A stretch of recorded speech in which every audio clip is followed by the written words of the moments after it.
అన్నగారు నమస్తే. నా పేరు పడాల అప్పలరాజు, 1వ డివిజన్.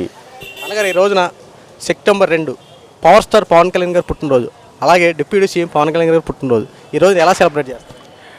ఈరోజు ఆంధ్ర రాష్ట్రంలోనే డిప్యూటీ సీఎం పవన్ కళ్యాణ్ గారి పుట్టినరోజు చాలా సంతోషంగా అందరూ కూడా చాలా ఉత్సాహంగా జరుపుకుంటూ ఉన్నారు. ఎందుకంటే రాష్ట్ర రాజకీయాల్లోనే ఒక మంచి వ్యక్తి వచ్చి పరిపాలన చేస్తూ ఉన్నారు. అటు చంద్రబాబు నాయుడు కానీ ఇటు పవన్ కళ్యాణ్ కానీ మంచి పరిపాలన అందిస్తూ ఉన్నారు. అందులో భాగంగానే ఈరోజు పన్నెండుపొమ్మ సెంటర్లో మన 2 జిల్లాల ఇన్ఛార్జ్ రెడ్డి అప్పలనాయుడు గారి ఆధ్వర్యంలో ఇక్కడ భారీ అన్నదాన కార్యక్రమం ఏర్పాటు చేయడం జరిగింది. అందులో భాగంగా మరి అందరూ యువకులు ఇవాళ ఉత్సాహంగా ఎవరు కూడా పనులు మానుకొని ఇక్కడ ఈ అన్నదాన కార్యక్రమాన్ని దగ్గరుండి జయప్రదం చేయాలని చెప్పి ఉత్సాహంతో ఇక్కడ నిన్నటి నుంచి కూడా పనిచేస్తూ ఉన్నారు. అదే సందర్భంలో ఇటువంటి నాయకులు మనకి ఎంతో అవసరం. ఎందుకంటే ఏ స్వార్థం లేకుండా నిస్వార్థంగా పనిచేస్తున్నటువంటి నాయకులు అవసరం. ఇలాంటి నాయకులను మనం చూడకపోవచ్చు.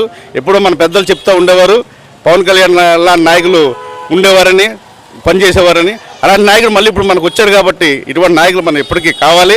అందుకే 1 రోజు 2 రోజులు కాకుండా కష్టపడి ప్రతి ఒక్కరు కూడా కష్టపడి ఇటువంటి నాయకుడిని మనం ఉంచుకోవాలని చెప్పి మేము చాలా కష్టపడి పనిచేస్తూ ఉన్నాం.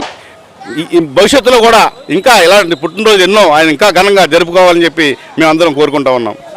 అన్న మాట ప్రకారం గెలిచి ఎమ్మెల్యేగా గెలిచి డిప్యూటీ సీఎం అయ్యి ప్రజలకు అండగా ఉంటూ అనునిత్యం ప్రజల పట్ల సమస్యల పట్ల పోరాడుతున్న వ్యక్తి ఎవరైనా పవన్ కళ్యాణ్ గారు. ఈ రోజున విజయవాడలో మునిగిపోయిన ప్రతి ప్రాంతాలకు నేను అండగా ఉన్నానంటూ ప్రతి ప్రజలకు కాపాడే విధంగా సహాయ చర్యలు తీసుకున్నారు. పుట్టినరోజు వేడుకలు కూడా పక్కన పెట్టి ఈ రోజు ప్రజలే నాకు ముఖ్యం అంటూ పవన్ కళ్యాణ్ గారు తిరుగుతుంది. దీని ఎలా చూడదు? అసలు మేమైతే మన పెద్దల ద్వారా ఆలకించేవాళ్ళం.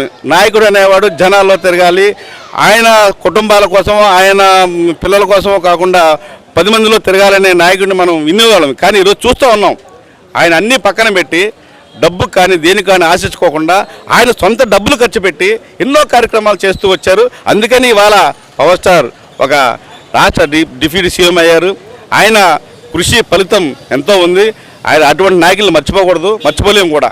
ఎలా ఉంది సార్? ఇప్పుడు ఒక ఎమ్మెల్యే గారికి ఫస్ట్ టైం గెలిచినటువంటి ఎమ్మెల్యే గారికి డిప్యూటీ సీఎం అది ఇచ్చారు. ఇప్పుడు ఎలా ఉంది? మీకు అంత సంతోషంగా ఉందా? ఒక పవన్ కళ్యాణ్ గారికి డిప్యూటీ సీఎం అంటే మీ యొక్క ఆనందం ఎలా ఉంది? ఆయన కష్టపడే ఫలితమే ఆయనకి కాళ్ళ ముందు నించుని ఉంది. ఆ ఫలితాన్ని ఆయన స్వీకరించారు. అలా దాన్ని కూడా పరిపాలన చేస్తూ ఉన్నారు. దానికి మనం మాటల్లో చెప్పలేం. ఆ ఆనందాన్ని అయితే మేము మాటల్లో చెప్పలేం. ఆయన ఎక్కడి నుంచో తీసుకుని వచ్చి ఇవాళ ఒక రాష్ట్రానికి డిప్యూటీ సీఎం అయ్యారంటే ఊహలకు అందనిది. ఆయన శ్రమ, ఆయన ఫలితం. అన్నగారు, ఇప్పుడు ఏలూరు నియోజకవర్గానికి రెడ్డి అప్పలనాయుడు గారు ఉన్నారు. రెడ్డి అప్పలనాయుడు గారు అధికారం ఉన్నా లేకపోయినా అనునిత్యం ప్రజల వెంట తిరుగుతూ ప్రజా సమస్యలు తీరుస్తూ ఈ రోజున పవన్ కళ్యాణ్ పుట్టినరోజున గత 6 రోజులు పట్టి అనేక సేవా కార్యక్రమాలు ఏర్పాటు చేసి ప్రజలను మన్నన పొందుతూ ప్రతి అవసరంలో నేనున్నానంటూ రెడ్డి అప్పలనాయుడు ముందుకు వస్తూ ఉన్నారు. రెడ్డి అప్పలనాయుడు గారి పరిపాలన ఎలా ఉంది? ఇప్పుడు ఆయన నిత్యం కార్మిక నాయకుల నుంచి బయటకు వచ్చారు, కార్మిక నాయకుడిగా ఎదిగాడు. అటువంటిది పవన్ కళ్యాణ్ లాంటి నాయకులకి సేవ చేయడం అంటే ఆయన ఇంకా మరింత ఆనందం. అందుకని ఆయన ఎప్పుడూ కష్టపడుతూనే ఉంటాడు.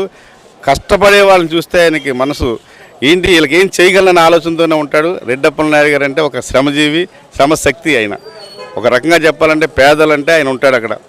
పదవి ఉన్నా లేకపోయినా కాదు, పేదోడు కష్టం వచ్చిందంటే నేనున్నానని ముందుకు వస్తాడు.